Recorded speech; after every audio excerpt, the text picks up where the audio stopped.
काश मेरी बीवी भी पड़ोसन की बीवी की तरह सुघड़ और सलीकामंद होती। गांव में रहने वाला एक आदमी अक्सर सोचता था कि काश मेरी बीवी भी पड़ोसन की बीवी की तरह सलीकाशार होती, साफ सुथरा घर रखती, नर्म लहजा होता। मगर एक दिन यही सोच उसके लिए ऐसा सबक बनी जिसे सोचकर वो खुद भी हैरान रह गया।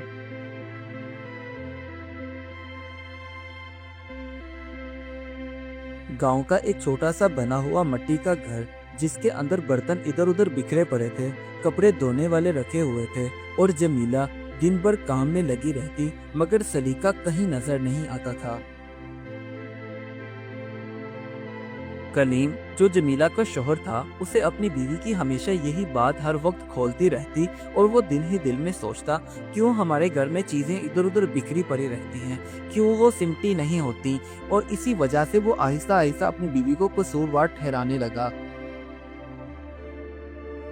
कलीम और जमीला की पड़ोसन रिदा, जो बिल्कुल उनके सामने वाले घर में रहती थी, उसके घर में सब कुछ सलीके से रखा हुआ था, चमकता हुआ सहन था और तरतीब से सारा सामान रखा हुआ था। कलीम जब भी अपने घर चारपाई पर बैठा इधर उधर बिखरी हुई चीजें देखता तो मुवाजना करने लग जाता कि साथ वाले पड़ोसी की बीवी कितनी सुगर और सलीकाशार है और एक मेरी बीवी है जो काम करे भी तो लगता है कि उसने कोई काम ही नहीं किया। और जमीला बेचारी सारा सारा दिन कामों में उलझी रहती, बच्चों को संभालती, घर को देखती और कामों में उलझी रहती। उसे वक्त ही नहीं मिलता था कि हर चीज को करीने से रख सके।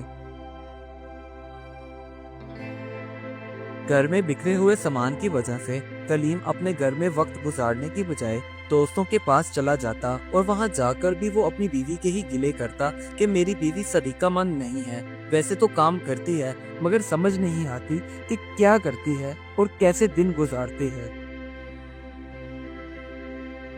जमीला बेचारी को जब ये बात पता चली कि उसका शौहर कलीम बाहर जाकर अपने दोस्तों में उसके गिले शिकवे करता है और कहता है कि मेरी बीवी को बिल्कुल भी सलीका नहीं है, ये सुनकर उसका दिल बर्दाश्त हुआ, मगर फिर भी उसने काम न छोड़ा, वो अपने कामों में ही लगी रही।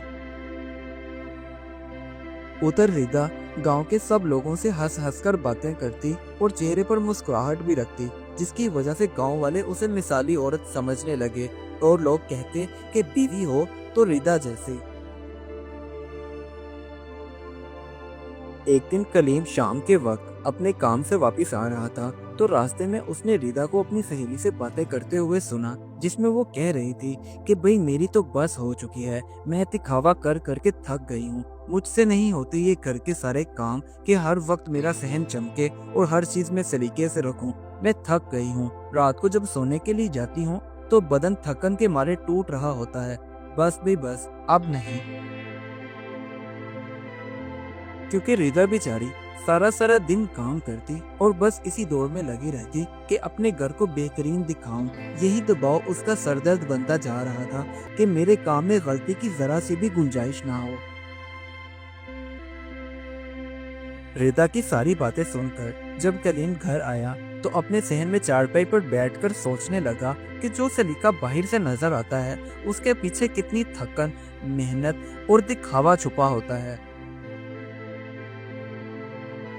अब अगले दिन सुबह के वक्त कलीम काम पर नहीं गया और चारपाई पर बैठा सारा दिन अपनी बीवी के कामकाज देखता रहा कि किस तरह वो सारा दिन बिना आराम किए घर के कामों में मसरूफ है और कम वसाइल में सब कुछ संभाल रही है, वो भी बिना किसी शिकायत के। पहली बार कलीम को जमीला का एहसास हुआ और उसने अपनी बीवी का कामों में हाथ बटाना शुरू किया। अब उसके साथ झाड़ू, बर्तन सब कुछ साथ मिलकर करवाता। शौहर में ये बदलाव देखकर जमीला हैरान तो थी मगर दिल ही दिल में खुश भी थी कि आखिरकार मेरे शौहर को एहसास हो ही गया और अब वो कम से कम मुझे ये तो नहीं कहेगा कि तुम सारा सारा दिन करती ही क्या हो। हर गुजरते दिन के साथ साथ अब कलीम का घर आहिस्ता आहिस्ता साफ सुथरा और सलीकेमंद नजर आने लगा, क्योंकि काम करने वाले हाथ अब 2 नहीं बल्कि 4 हो चुके थे। अब कलीम अक्सर अपना फारिग वक्त घर में अपनी बीवी और बच्चों के साथ गुजारता, उनके साथ बैठता गप्पे लड़ाता और साथ मिलकर खाना खाते। इसी वजह से उनका घर आहिस्ता आहिस्ता सुकून का गहवारा बनता जा रहा था। उधर रिदा, जिसकी कोई औलाद नहीं थी और उसके शौहर ने दूसरी शादी कर ली थी, आखिरकार उसने भी सीख लिया कि हर चमकती चीज सुकून की निशानी नहीं होती। अब कलीम और जमीला के घर मोहब्बत और समझ दोनों आ गए थे, और यही असल सलीका था जो कलीम हमेशा से अपने घर में चाहता था। इस कहानी से हमें ये सबक मिलता है, सलीका सिर्फ सफाई का नाम नहीं, ये एक दूसरे को समझने से आता है, क्योंकि मवाजना रिश्तों को तोड़ देता है, जबकि साथ देना जिंदगी को खूबसूरत बना देता है। Do like my videos and don't forget to subscribe my YouTube channel. Also press the bell icon.